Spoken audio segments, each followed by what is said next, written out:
A group of Native American protesters stopped the sale of a human skull. The remains were up for auction at the Mebane Antique Auction Gallery. WRAL's Julian Grace found out why the skull was promptly taken out of consideration.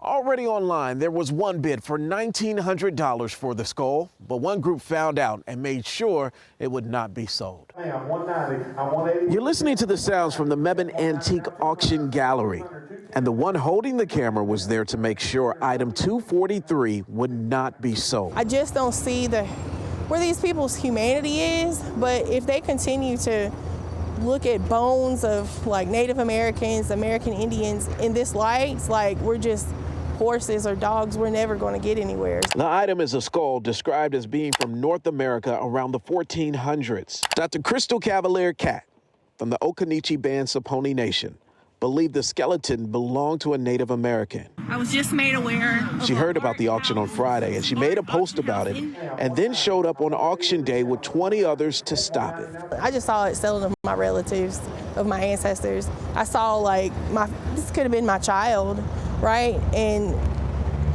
they're just treating us just not humanly. The Orange County Sheriff's Office checked with the DA and federal investigators and determined that selling the skull does not violate North Carolina or federal law. Welcome to Mebane Antique Auction Gallery. The owner of the auction, John Lambert, pulled the skull from the event, and he says it was part of an estate sale.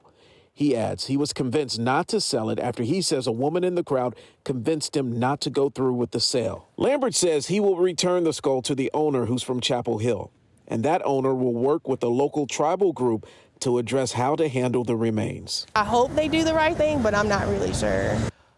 John Lambert, the owner of the auction gallery, told me he doesn't even know if the skull is real. We'll continue to follow this story. Reporting in Mebane, Julian Grace, WRAL News.